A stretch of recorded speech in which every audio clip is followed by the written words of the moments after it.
She said it was just an accident. But when I stood there, staring at the dented hood of her car jammed into the side of my tractor during harvest, I knew it was. The autumn sun was low, casting that kind of golden light that makes the fields look endless, like waves of wheat stretching past the horizon. My hands were sore, my back ached, but there's a certain pride in harvest time. Every seed planted, every risk taken, every late night, it all comes down to this season. And then, there she was. Her car had come tearing down the gravel road like she owned it, dust flying behind her, horn blaring. I remember thinking for a split second, she'll slow down. She has to see me here. But she didn't. The screech of her brakes was too late, and the sound of metal crunching against steel still rings in my ears. Silence fell after the crash, except for the crickets and my heartbeat pounding. She stepped out, sunglasses on, voice raised before I even said a word. "You can't block the road with this thing," she snapped, pointing at my tractor as though it were the problem. That's when I realized she wasn't sorry, not one bit. The neighbors call her Karen behind closed doors. HOA president, self-appointed queen of the subdivision down the road. She didn't like the dust from our combines, didn't like the smell of manure in spring, didn't like the way my family had farmed this land long before her HOA even existed. And now here she was, standing in front of me, blaming me for the fact that she had plowed her car into my tractor. I didn't yell, I didn't curse. I just looked at the scrape on my tractor, the same one my father used before he passed, the one that's more memory than machine now, and something in me broke. "Ma'am," I said quietly, "this is my land, this is my work, you don't belong on this road." She laughed like it was some kind of joke. "Oh, we'll see about that. The HOA has rules, and you'll be hearing from us." Rules, always rules. The kind written by people who never put their hands in the dirt, never watched a crop fail because of one bad storm, never worked sunrise to sunset to keep something alive. But here's the truth. When someone crosses a line this far, rules don't protect them anymore. I pulled out my phone. My hands shook, not from fear, but from a kind of steady resolve. "I think the police might be more interested in this conversation," I said, dialing. That wiped the smirk off her face. As the sirens wailed in the distance, I stood there in the cooling air, the tractor towering behind me, the car wedged in like a child's toy in the wrong place. Neighbors had begun to gather, whispers spreading. And for the first time I saw it, the crack in her confidence. The way she shifted her weight, the way her eyes darted from the damage to the growing crowd. When the officer finally pulled up, lights flashing against the wheat, Karen's voice turned sugary sweet. "Officer, thank goodness you're here. He's blocking the road, causing all sorts of hazards. Look what he made me do." But the officer wasn't buying it. He walked around the car, shook his head, and looked straight at me. "Sir, are you all right?" That question, simple, but it meant everything. Because for weeks, months even, I had felt like my voice didn't matter. That the HOA, the complaints, the letters, they carried more weight than the man who worked this ground. "I'm fine," I said, "but my tractor is." The officer nodded, scribbled in his notebook, and then turned to her. "Ma'am, your vehicle is not drivable. We'll have to get it towed." The color drained from her face. There's something quiet, almost sacred about justice when it finally comes. Not loud, not flashy, just steady, like rain after drought. As the tow truck arrived, chains clanking, neighbors watching, Karen's protests grew louder. But no one moved to back her up. They just stood there, arms crossed, shaking their heads. And me, I didn't gloat, didn't smile, I just breathed. For the first time in months, maybe years, I felt seen. And yet, as her car was lifted and hauled away, I couldn't shake the thought. This wasn't the end. People like her don't surrender that easily. But for tonight, under the fatting orange sky, I let myself believe in small victories. Because sometimes dignity doesn't look like pride. Sometimes it looks like standing your ground and watching justice tow the rest away. Why was she still standing there, even after the tow truck disappeared down the road? The wheat rustled in the evening breeze, cicadas buzzing in the trees, and yet the silence between us felt heavier than the broken machinery beside me. Karen didn't move. Her arms were crossed tight, jaw clenched, like she was holding back something sharper than words. Finally, she leaned closer. "You don't know who you're messing with," she whispered, her voice low enough that only I could hear. And then she turned on her heel, storming off toward the row of houses in the distance, her heels sinking into the gravel as if the earth itself wanted to hold her back. I stayed there frozen, not because I was scared, but because deep down I knew she meant it. The next morning, a letter appeared in my mailbox. No return address, no greeting, just a typed message, cold and sterile. Cease all farming activity that disrupts neighborhood enjoyment. Failure to comply will result in legal action by the HOA. I read it 3 times, each word cutting deeper. I wanted to laugh at the absurdity, but it wasn't funny.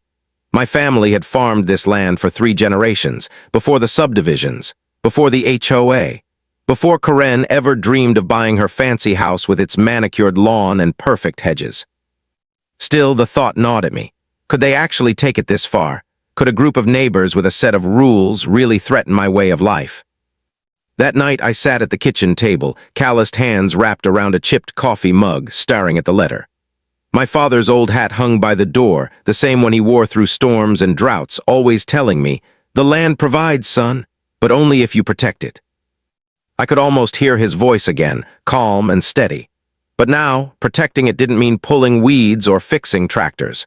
It meant standing against people who saw this farm as nothing but an inconvenience to their comfort. The next day I drove into town, walked into the sheriff's office with the letter in hand. The deputy glanced at it, frowned, and then sighed. "Sir," he said, "they can write whatever they want, but unless they've got a legal deed on your land, the HOA doesn't run your farm." Relief washed through me for a moment, but only a moment, because then he added, "Still, people like this, they don't stop at letters, just be ready, they'll try something else." And he was right. 2 days later, I woke up to find a bright orange sign staked at the end of my driveway. Notice of violation. Large letters, bold ink, designed to embarrass, as though my harvest was some kind of crime. I ripped it out of the ground, heart pounding. My neighbors slowed their cars as they passed, eyes avoiding mine. No one stopped. No one spoke. They just drove on, silent witnesses to a fight they didn't want to touch. And in that silence, doubt crept in. Maybe they saw me as the problem. Maybe Karen wasn't alone in thinking that farms didn't belong next to their pretty cul-de-sacs. But then I saw her. Mrs. Widow from down the road. She lived here longer than anyone, her family gone but her spirit unshaken. She shuffled over, cane tapping against the gravel, and placed her hand on my arm. "Don't you dare let them scare you," she said, her voice fierce despite her age. "This land fed me when I was a girl, fed my children, it fed half this town. They don't get to erase that just because they don't like the smell of earth." Her words, they lit something in me. That night I walked the fields under a sky full of stars. The wheat swayed in the moonlight, whispering secrets older than any HOA rulebook, and I promised myself I wasn't going to fold. But promises have a way of being tested. The next morning my phone buzzed. Unknown number. I almost didn't answer, but something made me swipe. "Is this Mr. Carter?" a cold voice asked. "Yes," I said. "This is the HOA legal representative. We've reviewed multiple complaints regarding your activities. If you do not comply within 14 days, we'll be forced to take this matter to court." Court? I stood there, phone pressed to my ear, looking out at the land my father bled for, my grandfather before him. And in that moment, the fight stopped being about me and Karen. It became something bigger. Because sometimes battles aren't just about fences or tractors. Sometimes they're about memory, about dignity, about not letting people rewrite history just because it's inconvenient. And I knew then this wasn't the end. It was only the beginning. Have you ever felt the ground shift beneath you? Not from an earthquake, but from the weight of someone trying to rip your life apart. That's how it felt standing in my kitchen with that phone call still echoing in my ears. Court. The word carried a chill like winter slipping under the door. 14 days, 2 weeks to somehow defend not just my tractor, not just my harvest, but everything my family had built. I didn't sleep that night. I sat at the table, maps of the field spread out in front of me, deeds and old tax records piled high. Every piece of paper felt like proof, but also like a memory. I could see my father's handwriting on the old ledgers, my grandfather's name on the title, faded but still strong. This wasn't just land, it was legacy. But legacy doesn't matter to people like Karen. To her, dirt is just something you vacuum off a carpet. The next morning, the mail brought another envelope. Thick this time, stamped with the HOA's official seal. My stomach twisted before I even opened it. Inside were pages of complaints noise during harvest hours, dust accumulation affecting neighborhood air quality, unsafe operation of large machinery. Each line more ridiculous than the last. but at the bottom in bold. Failure to comply will result in court action and fines up to $10,000. I sat there staring, my coffee gone cold. $10,000. That was more than the profit from half the crop I'd been pulling in this season, more than I had to spare. For the first time, fear clawed at me. What if they really could do it? What if all the years of sweat and soil could be undone with the stroke of a pen? That's when I heard the knock. It was Tom, my neighbor from across the county line. A quiet man, but steady. He stepped inside, glanced at the papers on my table, and let out a long whistle. "They're coming hard, huh?" he said. I nodded. "Feels like they want to bleed me dry." Tom set his hat down, leaned across the table. "You ever think about why they're pushing so hard so fast?" I frowned because Karen hates me. He shook his head. "It's bigger than that. Subdivisions want to expand. Developers drool over land like yours. They send in the HOAs first, get the farmer tangled up, worn down. Next thing you know, you're boxed in with lawsuits until selling feels like the only way out." The words sank like stones in my chest. Could that be it? Not just Karen's personal vendetta, but part of something calculated, something designed. I wanted to dismiss it, but then I remembered her words after the crash. "You don't know who you're messing with." Maybe she was right. For days, I worked the fields with a pit in my stomach. Every time I saw a car from the subdivision pass by, I wondered if they were snapping photos, writing reports. At night, I'd hear the hum of voices at their HOA meetings, carried on the wind, faint but taunting. And then the vandalism started. It was subtle at first, trash dumped along the edge of my fields, broken bottles scattered where the kids play. But then one morning, I found deep tire tracks cut across the far end of the wheat, flattening rows of crop I'd spent months tending. The kind of damage that doesn't happen by accident. I called the sheriff, but all he could do was file a report. Unless you catch M in the act, it's your word against theirs. I hung up, teeth clenched, fists shaking. That night, I walked the fields in the dark, flashlight in hand, listening. Every rustle, every snap of a twig set my nerves on edge. It wasn't just about crops anymore. It was about being under siege on my own land. And in the silence of that night, I asked myself the question I'd been avoiding. How far was I willing to go to protect this place? The answer came in the form of a memory, my father's hands on mine, guiding me as a boy, teaching me how to drive the old tractor.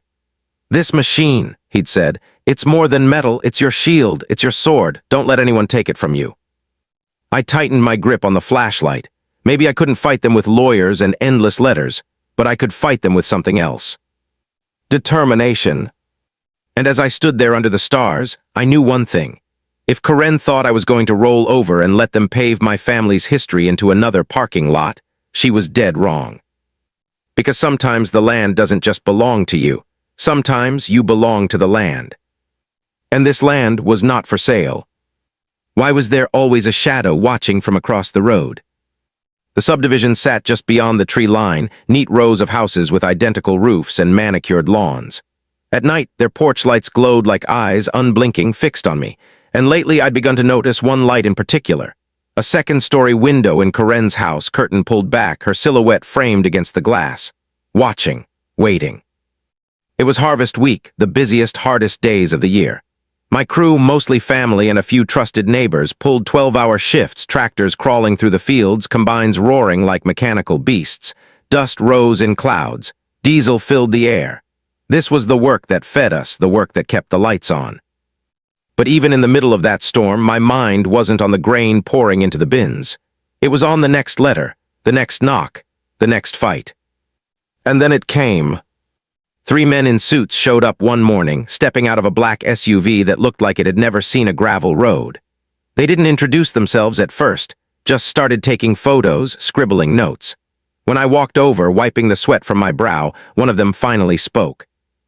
"Mr. Carter, we're with the HOA legal counsel. You've been officially of your upcoming hearing date." Hearing, not court yet, but close enough to taste. I asked them why they needed photos of my fields. The man smirked. Evidence. Something in me snapped then. Evidence of what? Feeding my family, feeding this town. They didn't answer, they didn't have to. Their silence said it all. That night I sat with Tom again, both of us nursing beers on the tailgate of his truck, the fields stretching out behind us under the stars. You ever wonder, I said, if they'll just keep coming until they break us? Tom didn't look at me. He stared at the horizon, jaw set. They only break you if you let them. Easy words, hard truth. 2 days later, I found another notice. This one taped to my barn door. Unauthorized structure. Safety hazard. Immediate removal required. They were coming after my barn now. The barn my grandfather built with his own hands. The barn that had survived storms, floods, and fires. I ripped it down, my chest heaving, fury burning hotter than the summer sun. But behind the anger, fear was still there, whispering. What if they found a way to win? What if the sheriff's words, "they don't run your farm," didn't hold up when money and lawyers got involved? And then came the breaking point. It was late afternoon, golden light spilling across the wheat. I was hauling the last load into the bins when I saw flashing lights pull into my drive. My stomach dropped. Had they escalated already? But it wasn't the sheriff this time. It was animal control. The officer stepped out, clipboard in hand. "We've had reports of neglected livestock on this property," he said. I laughed, bitter and sharp. Neglected? My animals are healthier than half the pets in that subdivision. We walked together to the pasture, the officer scribbling notes while my cattle grazed peacefully, their coats shiny, their water trough full. After 10 minutes, he closed his book. "I don't see a problem here. Someone's wasting our time." I didn't have to guess who filed the complaint. Karen was escalating. Each failed attempt only made her bolder, nastier. She couldn't stand that I was still here, still standing. That night I sat on the porch, listening to the cicadas, staring at the glow of her window across the trees. And for the first time I realized something. This wasn't just about her wanting me gone. It was about control. People like her don't understand compromise. They don't believe in sharing space. To them, power isn't earned, it's demanded. And they'll keep pushing until you either bow your head or break. But I wasn't going to bow. I thought about Mrs. Words, about Tom's quiet strength, about my father's hands guiding mine all those years ago. This farm was more than a patch of dirt. It was a stand against everything hollow and temporary. So I made a choice. If they wanted war, I would give them one. But not with fists, not with shouting, with truth, with proof, with the kind of stubborn resilience they couldn't understand. Because sometimes the loudest voice isn't the one that yells the most. Sometimes it's the one that refuses to go silent. And I swore as the stars wheeled overhead that when the hearing day came, I would be ready. Even if I had to walk into that room alone. Why did the air feel heavier the morning of the hearing notice? The sun rose the same way it always did, spilling light over the fields, gilding the wheat in shades of gold. But I couldn't feel it. My chest was tight, my breath shallow. Because in 3 days, I would stand in front of a board that wanted nothing more than to bury me alive under their rules and regulations. 3 days. The farm was alive with work, but my mind wasn't in it. Every clang of a gate, every rumble of the tractor, every crow cawing overhead, it all felt distant, muffled by the weight pressing down on me. Karen hadn't been quiet either. No, she had doubled down. Her car, freshly repaired, had been parked right at the edge of my driveway for hours at a time, engine off, like she was daring me to confront her. I'd see her through the windshield, sunglasses on, that smug grin carved into her face. And then she'd drive away, slow, taunting. One evening I came back from hauling feed and found another sign hammered into my land, property under review for compliance. Bold, red letters, as if I had no say in the matter. I tore it out of the ground and flung it across the ditch, but the damage wasn't just to the soil, it was to my spirit. Because signs are made to be seen, and every neighbor who drove past saw it too. That night Tom stopped by again. He leaned against his truck, quiet as always, watching me wrestle with a busted gate hinge. Finally he spoke. "You gonna face them?" he asked. "Do I have a choice?" I muttered. "There's always a choice," he said, "but backing down, that ain't in your blood." He was right, but it didn't make the knot in my stomach loosen. 2 nights before the hearing, it happened. I woke to the sound of dogs barking, loud, frantic. I grabbed the flashlight and ran out into the cool night air. And there, by the barn, I saw it. Spray paint slashed across the weathered boards in thick, dripping letters, "Sell or else." The sight froze me. My grandfather's barn, his pride, defaced by hands too cowardly to show their faces. I stood there, chest heaving, rage boiling over. For a moment, I wanted to scream into the darkness, to chase shadows until I found the ones responsible. But then the dogs quieted, the night settled, and I was left with the silence of the fields again. It hit me then, this wasn't just harassment anymore. This was a threat. The next morning, I filed another report with the sheriff. He listened, shook his head, and promised to keep an eye out. But we both knew the truth. Words on paper wouldn't stop people like Karen. So I took photos. Of the barn, the signs, the trash, the tracks through my fields, every scrap of proof I could gather. If they wanted a fight in front of that board, I was going to bring the truth into the light. And yet, beneath all the preparation, a deeper question gnawed at me. Would truth even matter to them? Or had the decision already been made? The night before the hearing, I couldn't eat, couldn't sleep. I walked the fields under the stars, the wheat whispering as it swayed in the cool breeze.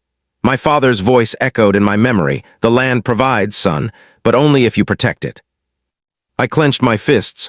"I'll protect it, Dad," I whispered into the night, "no matter what it takes." When dawn came, I put on my cleanest shirt, polished my boots, and drove into town. The HOA hall wasn't much, just a low building with peeling paint and too many rules posted on the door. But to me, it felt like walking into enemy territory. And there she was. Karen, standing at the entrance, arms folded, that smile plastered across her face. She looked at me like she had already won, like the hearing was just a formality before they stripped me of everything. But she didn't know. She didn't know about the photos. She didn't know about the neighbors who were finally whispering about her cruelty. She didn't know that beneath my fear was a steel spine forged by generations before me. So I met her gaze, didn't blink, didn't flinch. And for the first time I saw it, just the faintest flicker in her eyes, doubt. The hearing hadn't even started yet, but the war for this land had already begun. Why did the room feel colder the moment I stepped inside? The hall was small, plain, but the way the folding chairs were arranged, the way the board members sat behind their long table like judges, it felt more like a courtroom than a community meeting. Fluorescent lights buzzed overhead, casting everything in that pale, unforgiving glow. Karen was already seated near the front, her papers stacked neatly, her smile sharp as glass. She caught my eye as I walked in, tilting her head slightly, as if to say, "You don't stand a chance." I ignored her. My boots echoed against the linoleum floor as I took my seat. A few neighbors had shown up too, faces half hidden, whispers slipping between them. Some looked curious, some nervous, but none of them smiled. The chairman of the board cleared his throat. "We are here today to discuss ongoing complaints against Mr. Carter's farming activities and to determine whether they violate HOA regulations." That word violate hung in the air like smoke. Karen leaned forward, her voice sickly sweet. "Thank you, Mr. Chairman. As you know, this man's operation has caused nothing but chaos for our neighborhood. The noise, the dust, the smell, it's unbearable. My car was even damaged due to his negligence." Her words rippled through the room, whispers rising. I felt my jaw tighten. Negligence, she had crashed into me. But here she painted herself as the victim. The chairman nodded, jotting notes. "And your evidence, Ms. Walker." She slid a folder across the table, filled with photographs. Dust clouds over the road, tractors blocking driveways, a snapshot of my barn with the spray-painted words, though she conveniently left out who put them there. "Unsafe," she said, her voice rising. "Unsanitary, unacceptable." For a moment doubt crept in. Her words were polished, her confidence unshaken. And me?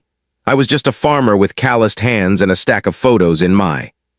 But then I thought of my father, my grandfather, Mrs., Tom, everyone who had stood by me even in silence. This wasn't just about me, it was about all of us. So I stood. "May I speak?" I asked. The chairman gestured, briefly. I walked to the front, the weight of every eye pressing down on me. My voice shook at first, but then it steadied. "This farm has stood here longer than any of your houses, longer than the HOA itself. My family has fed this land, and this land has fed yours. Every ear of corn, every loaf of bread, every gallon of milk, you think it appears out of thin air? No, it starts in soil like this." I pulled out my own folder and laid the photos down. Here's my tractor legally registered, operating on my land. Here's my barn defaced by vandals who threatened me to sell out. And here, I paused, holding up the photo of her car crumpled against my tractor. Is what really happened the day Ms. Walker claims I endangered her. She didn't stop, she didn't care, and now she wants to use this board to finish what she started. The room went still. Corinne's smile faltered just slightly. One of the board members leaned forward. Ms. Walker, is this true? Was your vehicle at fault? She stammered just for a moment, but it was enough. Her mask cracked. She raised her voice, flustered now. He's lying, he's twisting everything. He doesn't belong here and everyone knows it. Her words rang out too loud, too desperate. Neighbors shifted uncomfortably in their seats. For the first time, the balance tipped. The chairman raised his hand. Enough, we've heard both sides, the board will deliberate. The members leaned in, whispers too soft to catch. My heart pounded in my chest, every second stretching into eternity. And then finally, the chairman spoke. Mr. Carter, this board does not have the authority to regulate agricultural practices on private farmland. While we recognize Ms. Walker's concerns, they fall outside HOA jurisdiction. Effective immediately, these complaints are dismissed. Dismissed. The word hit me like a gust of wind after drowning. Corinne shot to her feet, face red. You can't do this, you can't just let him. But the gavel came down. Meeting adjourned. The room erupted in murmurs. Some neighbors looked relieved. Some avoided my gaze, but one thing was clear, I had won this round. I gathered my papers slowly, steadying my breath. When I looked up, Corinne was gone, stormed out the back door, her footsteps fatting like thunder. For the first time in weeks, maybe months, the weight on my chest lifted. Justice, however fragile, had held. But as I stepped into the cool night air, I couldn't shake the thought. People like her don't accept defeat. And the war for this land wasn't over yet. Why did victory taste so much like fear? I drove home from that hearing with the windows down, the night air cool against my face, the stars scattered across the sky like diamonds. I should felt free, light, proud. I had stood up to them. The board had ruled in my favor. On paper, the fight was over. But deep down, I knew better. When people like Corinne lose, they don't surrender, they reload. The next morning proved me right. I stepped outside to start chores, only to find my mailbox hanging by a single screw, smashed open, letters scattered in the ditch. Bills, notices, all torn, soaked from the morning dew. It wasn't random vandalism, it was a message. And it didn't stop there. Over the next week, small things kept happening. My fence cut, 3 posts yanked out of the ground. A truck parked near my fields at night, headlights off, engine idling until I came out with a flashlight, then it sped away. Dead fish dumped in the cattle trough, my equipment manuals stolen from the shed. Every act was small enough to seem petty, but together they wore me down like water against stone. Always watching, always testing, always reminding me we're not finished. One evening, Tom came by and found me standing by the barn, staring at the fading spray paint still staining the boards. I hadn't bothered to paint over it yet. Maybe part of me wanted the reminder, the proof that this fight was real. You look tired, Tom said. I am tired, I admitted. Feels like every time I fix one thing, they break another. He nodded slowly, pulling a flask from his jacket. That's how they win, not in court, not with rules, with exhaustion. They wear you down until you'd rather sell than keep fighting. I took the flask, the burn of the whiskey grounding me. Then they don't know me very well. And yet when I lay awake at night, the doubts gnawed. How long could I keep this up? What if one day the vandalism turned into something worse? What if the next time they didn't stop at fences and signs? Those questions found their answer sooner than I expected. It was harvest's final week. The bins were almost full, my back screaming from the long hours, but the finish line was in sight. I was in the cab of the combine when I saw it, smoke. Thin at first, curling from the far edge of the field. I jumped down, boots pounding the dirt, heart hammering as I ran. The smoke thickened, rising black against the pale sky. And then I saw it, flames licking up from a pile of straw bales stacked near the tree line. Fire on dry land, at the height of harvest. I grabbed the hose, shouted for my nephew to call 911 and fought the blaze with everything I had. The heat was suffocating, the crackle of burning straw roaring in my ears. For a moment it felt hopeless. One gust of wind and the whole field could gone up. But then sirens. The fire crew arrived, hoses spraying, shouts filling the air. We beat it back, barely. When the flames were finally out, I stood there, covered in soot, chest heaving, staring at what was left. a blackened scar against the golden wheat. The fire chief clapped me on the shoulder. "You're lucky it didn't spread further. Another 10 minutes you'd have lost everything." I nodded, but I wasn't thinking about luck. I was thinking about intention. Someone had set that fire, and I didn't need to wonder who.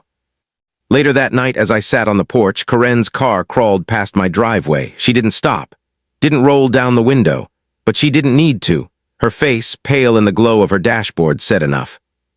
It wasn't over, it was only escalating. But if she thought fire would scare me into surrender, she was wrong. Because fire can destroy, but it can also forge. And as I watched the smoke drift into the night sky, I felt something inside me harden. I wasn't just defending land anymore. I was preparing for war. Why do the darkest nights always come right before the dawn? The morning after the fire, the farm felt different, quieter. Not the peaceful quiet of a harvest sunrise, but the heavy silence of something broken. The scorched earth by the field smoked faintly, a reminder of how close I'd come to losing everything. But something inside me had changed. Fear had burned away with the flames. All that was left was resolve. I spent the next week documenting everything, every letter, every vandalized fence post, photos of the fire damage, even the smashed mailbox. I gathered witness statements too. Mrs. swore she'd seen Karen's car idling near my property late at night. Tom confirmed the strangers in suits who had scoped the land. Piece by piece, I built a case. Because if the HOA board couldn't stop her, maybe the law could. Then came the night Karen overplayed her hand. I was closing up the barn, the crickets humming in the dark, when I heard it, the crunch of tires on gravel. Headlights cut across the yard, too bright, too deliberate. I stepped into the shadows, watching. Her car stopped at the edge of the barn. She got out, looking around quickly, a can in her hand. And then I smelled it, gasoline. My heart thudded. She wasn't just threatening anymore. She was ready to finish what the fire hadn't. I didn't move, not yet. I pulled out my phone, hit record, and let the camera capture everything. The slosh of liquid, the glint of the can, the strike of a match she fumbled in her hand. That's when I stepped forward, my flashlight beam cutting across the dark. Karen. She froze, the matchstick trembled between her fingers, the flame sputtering out. Her eyes went wide. "You're done," I said, calm, steady, more certain than I'd ever been. For a moment she tried to recover, plastering on that familiar smirk. You don't understand, I was just..." "No," I cut her off, "I understand perfectly." Behind me, red and blue lights flared. The sheriff's cruiser pulled into the drive, siren whooping once before cutting out. I'd tipped them off earlier in the week, told them I expected things to escalate. And now, here they were. The deputies stepped out, their flashlights pinning her in the open like a spotlight on a stage. She sputtered, tried to argue, but the evidence was in her hands. The gas can, the match, the recording still rolling on my phone. When they cuffed her, she screamed, not in fear, in rage. "You'll regret this, you hear me? This land will be mine." But her words bounced hollow off the barn walls, because for once everyone could see the truth. Neighbors came out as the patrol car pulled away, porch lights flicking on one by one. They whispered, stared, shook their heads, not at me this time, at her. And for the first time since this war began, I didn't feel alone. The next weeks passed in a blur, police reports, statements, hearings in a real courtroom this time. Karen faced charges, attempted arson, trespassing, harassment. The HOA distanced themselves quickly, claiming they had no knowledge of her actions. Without her, their campaign crumbled. The land was safe. One evening after the dust settled, I stood in the middle of the field. The wheat was gone, the ground bare, but the earth still smelled alive. The scar from the fire would take time to heal. So would I. But scars aren't just reminders of pain. They're proof of survival. Mrs. hobbled over, cane tapping against the dirt. She looked out at the horizon, eyes misty. "Your daddy would be proud," she said softly. I swallowed hard, nodding. "I hope so." The sun dipped low, painting the sky in shades of orange and purple. And for the first time in a long time, I let myself breathe deep. Not just air, but relief. Karen was gone. The HOA was silent. The land was mine. And I understood something then. Something my father had tried to teach me all along. Sometimes protecting what you love isn't about fences or fights. It's about standing your ground, even when the world tells you to move. It's about knowing that dignity isn't given by others. It's claimed by the choices you make when the fire comes to your door. The cicadas sang, the fields stretched wide, and in the quiet of that fading light I felt at peace. Because in the end the land had provided again, not just food, not just livelihood, but strength. And strength was enough.